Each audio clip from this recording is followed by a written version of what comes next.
There was a brief break in the tense relationship between the White House and the news media today. A federal judge ruled that CNN correspondent Jim Acosta's press credential must be reinstated after it was taken away last week. As Yamiche Alcindor tells us, the ruling was a temporary win for CNN. That's enough. Pardon me, ma'am. President Trump versus CNN, a case that centers around this exchange last week at a White House press conference. Mr. President, are you worried about indictments coming down in this investigation? Mr. President. I'll tell you what, CNN should be ashamed of itself having you working for them. You are a rude, terrible person. You shouldn't be working for CNN. White House Press Secretary Sarah Sanders said Acosta was being punished for, quote, placing his hands on a White House intern. She later tweeted out an edited video of the exchange. Grateful for my colleagues in the press. Friday afternoon, Acosta returned to the White House and reacted to the ruling. That's my cue to go back to work.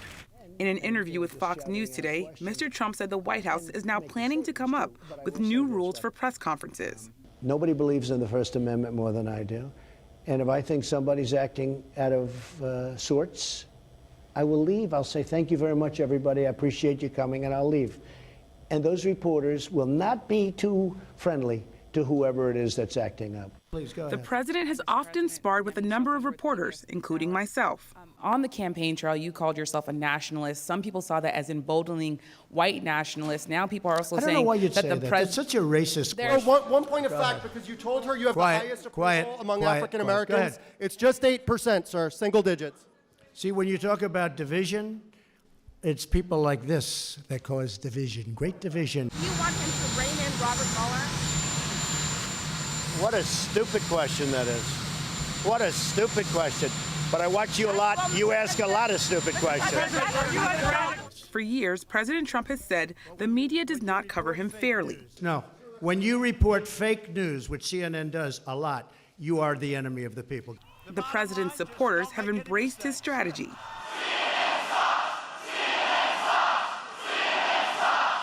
Thank you all very much. Today's ruling is just one step in what might be a long battle over press freedom and the White House. And Yamiche joins me now. Yamiche, we were just talking about this. So covering the White House is simply a more contentious thing than it was when I covered it decades ago, isn't it? It is, and after this ruling, President Trump is talking about decorum, but covering the Trump White House is not an orderly thing. The president has lashed out at reporters. He frequently interrupts reporters when you're trying to ask a question. Sarah Sanders has questioned the integrity and the fairness of reporters. So often people think that reporters are being rude when they're watching at home on TV, but really I can say from experience that sometimes you have to talk over the president or Sarah Sanders in order to get a question in and in order to finish a thought. Well, thank you, Yamiche. It's important to get your perspective. Thanks. We continue our look at the president's relationship with the press with Margaret Sullivan, Washington Post media columnist and longtime journalist, and Mark Lauder. He served as press secretary to Vice President Mike Pence and as special assistant to the president. Welcome to both of you. And Mark Lauder, let's start with you. This judge today ruled on narrow grounds. He said the White House had to give Jim Acosta his pass back because he'd been denied due process. So where does that leave us right now? I think long term it's a win for the White House and actually for future presidents, because this was a very tailored decision that was not related around the First Amendment and unrestricted access to the White House, but on a due process side. And the president today and Press Secretary Sarah Sanders have indicated they're going to start developing procedures and protocols to be followed, and then that will give them the future ability to take necessary actions if decorum and procedures are broken. Margaret Sullivan, where do you think we are after this judge's ruling today? I think it was a clear win for press rights, and while it was not, as Mark says, strictly on First Amendment grounds, but rather on process grounds, it does give Jim Acosta his press credential back, which is important. And, you know, the judge did give, give some thought, and some of his reasoning had to do with First Amendment issues. So I think that press advocates, press freedom advocates can feel very good about this. And as both of you know, this was a case in which the complaint by CNN was joined by many press organizations, news organizations, and advocacy organizations. So I'm very happy about it. Mark Lauder, is there evidence that on either side on whether Jim Acosta's First Amendment rights were violated?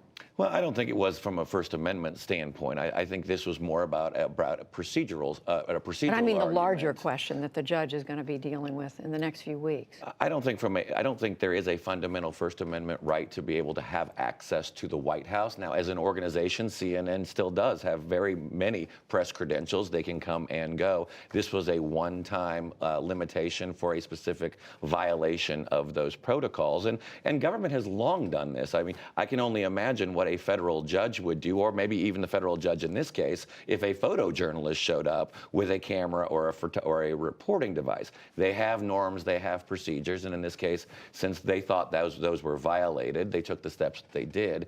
We'll write those procedures out now, and hopefully that'll be a little more clear moving forward. Well, I want to ask about that, Margaret Sullivan, but what about this point that Mark just made, that the White House has a right to determine who covers it?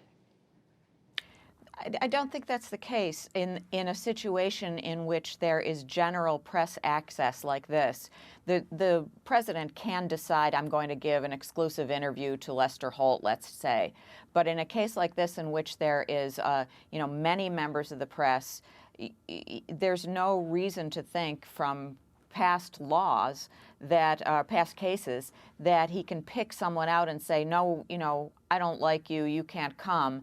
Rather, there is an understanding from a 1977 case that in a situation like this, there does need to be general access. But Mark Lauder, I mean, the White House argument in the last few days has been, we get to decide who covers us. I don't remember a White House making that argument before. Well, and I think in the case, again, though, I think we're talking about the decorum and procedures about the White House briefing room or White House access in general. I mean, we have seen in many occasions where a president will call on a reporter, the mic will be handed to them, but actually they were talking about the reporter behind them. We've seen where the reporter will turn around and give that microphone to someone else. When we have basic violations of kind of those customs and norms, there needs to be some sort of action that the White House can take. That's why they're going to develop these procedures. They'll develop some sort of guidelines for those procedural things, and hopefully we won't have these kinds of issues happen in the future. Margaret Sullivan, are there guidelines for decorum that you think both the press and the White House could agree on? I mean, it is a little rich to talk about decorum when you think of the way the president has treated and spoken about the news media as the enemy of the people and as, the scum of the earth, essentially. I mean, I don't see how the White House gets to lecture about decorum.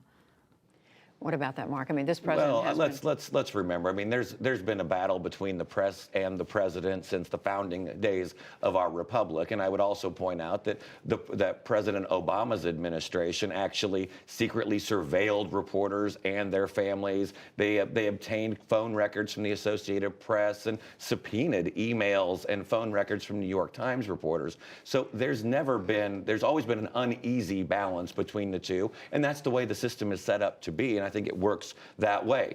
Sometimes we'll see it pushed too far one way or the other, but I think we'll find balance there in the end. But Mark Lauder, just quickly, I think most people would agree this president has been tougher in his criticism of the press than any president in modern memory.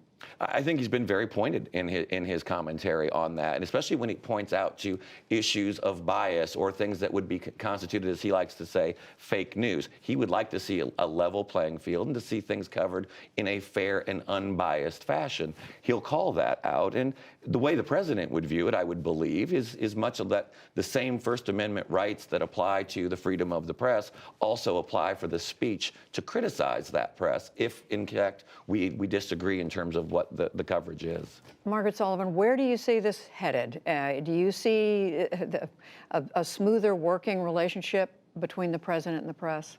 No, I don't. I don't think that the relationship between the news media and President Trump's administration is ever going to be particularly smooth. He actually does I think, want and uses the press as kind of a foil. So I don't see it smoothing out. But I do think it's heartening that this initial ruling suggests that the president can't pick and choose who covers him. Well, Mark Lotter, Margaret Sullivan, this is one more episode in that ongoing saga of President Trump and the press corps. We thank you both very much. Thank you.